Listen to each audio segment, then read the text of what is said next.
오늘은 일단 나스닥의 하락을 막을 수 없는 날이었습니다. MS랑 메타가 예상보다 양호한 실적을 냈지만 MS가 클라우드 사업 성장 둔화 전망하면서 주가 좀 밀렸고요. 메타는 내년 자본 지출이 상당한 증가가 예상된다, 이렇게 말을 하면서 또 하락을 했습니다. 전반적으로 시총이 큰 빅테크 주가가 뚝뚝 떨어지면서 전반적인 장하락 막을 수 없었고, 이런 빅테크 기업 주가 하락이 엔비디아, 애플, 아마존 비롯한 비슷한 업계 투심 악화로 이어지면서 동반 낙폭을 키웠습니다. 그 결과 나스닥은 2.8%에 달하는 큰 하락세를 보였습니다. 오늘 장이 열리기 전에는 PCE가 나왔죠. 사실 PC 자체는 잘 나왔습니다. 하지만 이제 시장이 매크로로 휘둘리는 그런 장이 아니기 때문에 PCE의 양호한 수치에도 시장은 전반적으로 하락세에 면치 못했는데요. PC 헤드라인만 보면 2.1% 상승에 그쳐서 거의 연준 목표치인 2%에 다다른 모습이었습니다. 하지만 코어 숫자를 보면 코어 PC가 2.7 전년 대비 올라서 예상치 2.6 대비 올랐고요. 전월 기준으로는 0.3% 상승했는데 이건 시장 예상치에 부합하는 것이었지만 전월 대비해서 0.1%포인트 오른 것이었습니다. 하지만 PC 자체가 오늘 장에 어떤 심대한 영향을 줬다기보다는 이보다는 빅테크 기업의 헬로윈 공포, 오늘 헬로윈이었죠. 이 헬로윈 공포가 더 시장에 영향이 훨씬 컸다, 이렇게 분석이 나오고 있고요. 이 같은 주가 하락 흐름이 일회성일지 아니면 당분간 투심 악화에 영향을 더 줄지는 좀 더 시간을 두고 판단해야 될 것 같습니다. 선거가 정말 얼마 남지 않았습니다. 최근 들어 월가의 전망 그리고 베팅 사이트의 전망은 탑독이 트럼프, 언더독이 해리스라는 점은 여러 차례 설명을 드렸습니다. 그런데 최근 들어서 좀 미세한 변화가 있을 수 있다, 이런 분석이 나올 만한데요. 지금 폴리마켓의 데이터를 보시면은 최근 거의 2주 넘게 일방적으로 트럼프는 올라가고 해리스는 내려가는 그런 움직임이었는데, 선거를 코앞에 앞두고 해리스에 대한 베팅 확률이 늘어가는 그런 모습 보이고 있습니다. 물론 대세에는 변화가 없습니다.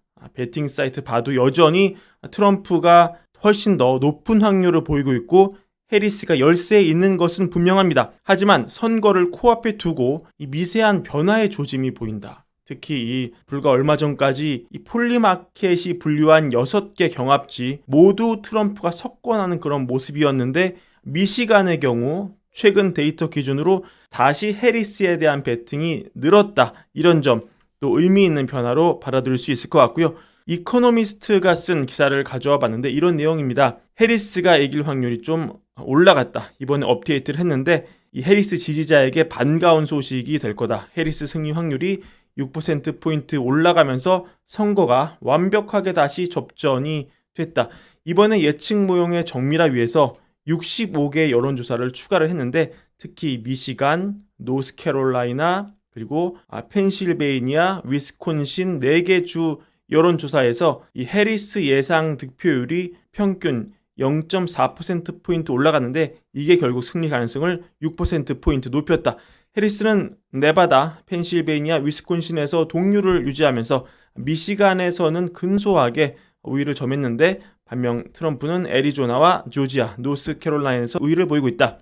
이번 시뮬레이션에서 결국 두 후보는 각각 정확히 절반의 승리 확률을 기록했고, 이 경우 각각 269명의 선거인단을 확보해서 선거 결과가 하원에서 결정될 가능성까지 제기된다. 다만 실제로 이게 269대 269 동률이 될 확률은 1% 미만이다.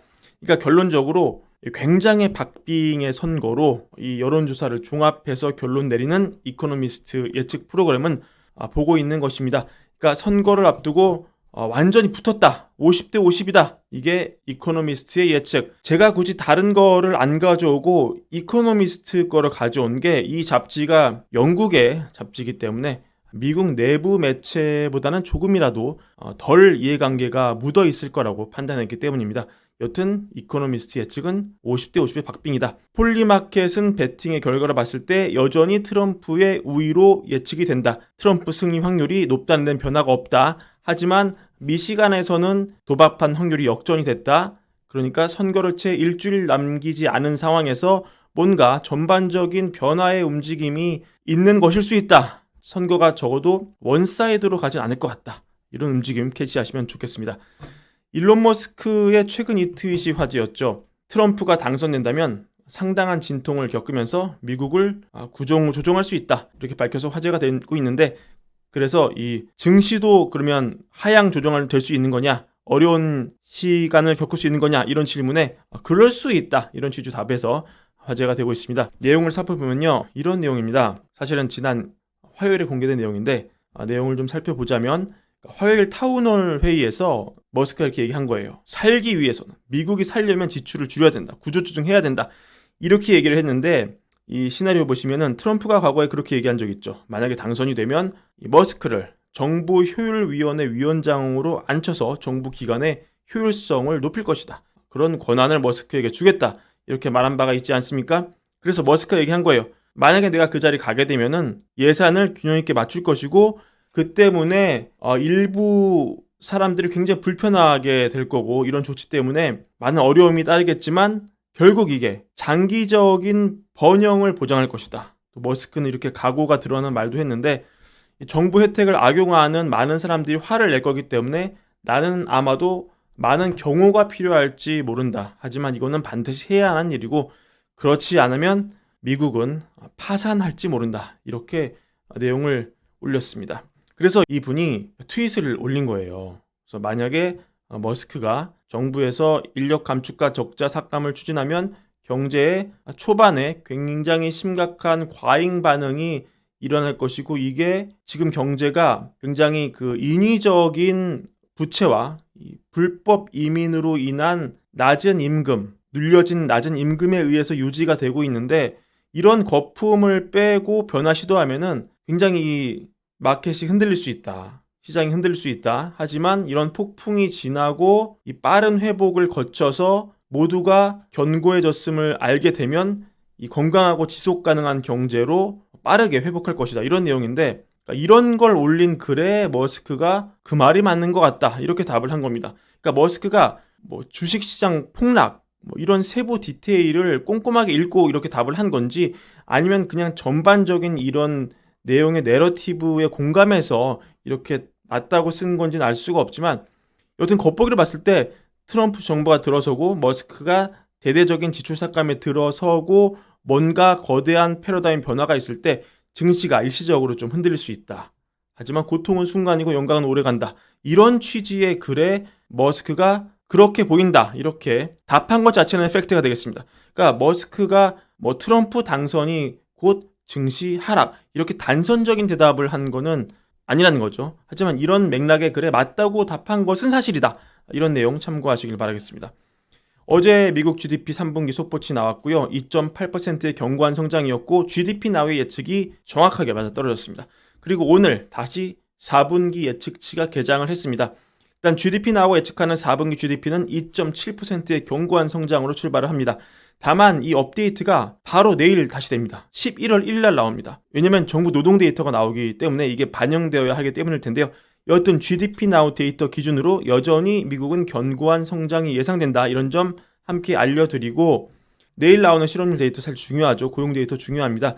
관련해서 3회 해석 전해드린 바 있으니 이거 참고하시면 좋겠습니다. 이런 내용이었죠. 3위 최악의 경우 내일 나오는 고용의 순증이 마이너스가 될 수 있다, 이렇게 전해드린 내용 소개해드렸는데, 이 내용은 과거 영상 통해서 참고하시길 바라고, 골드만삭스는 비슷한 관점에서 이번에 나오는 논팜 페이롤이 9만 5천 명일 것이다, 이렇게 예상을 했습니다. 이 3위 최악의 경우 마이너스다라고 얘기를 한 것은 영상 보시면 나와 있지만, 그러니까 다음 달 고용 순증의 중위값을 한 18만 6천을 잡고 신뢰 구간 90%를 적용해서 최악의 경우 이게 5만으로 떨어질 수 있는데, 거기에 허리케인 두 방의 파업 관련해서 10만 명이 깎이면 마이너스 5만 될 수 있다, 이런 논리였죠.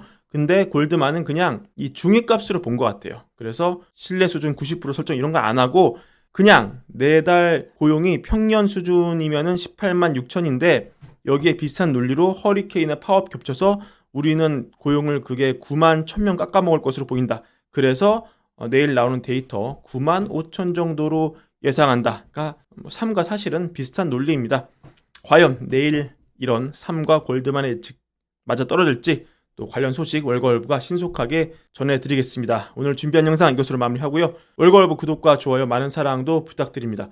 그리고 오늘 제가 이제 최대한 또 해리스와 트럼프 중립적인 관점에서 전해드린다고 또 애를 썼는데 같은 영상을 올려도 어떤 분들은 이게 트럼프 편이라고 해석하시는 것 같고 어떤 분들은 같은 영상을 보시고 해리스 편 들었다고 생각을 하시는 것 같아요. 오늘 영상도 또 약간 편중된 그런 느낌이 있었는지 또 댓글로 남겨주시면 다시 반영해서 조금 더 중립으로 가겠습니다. 월거월부 구독과 좋아요 다시 한번 부탁드리면서 저는 이만 물러갑니다. 감사합니다.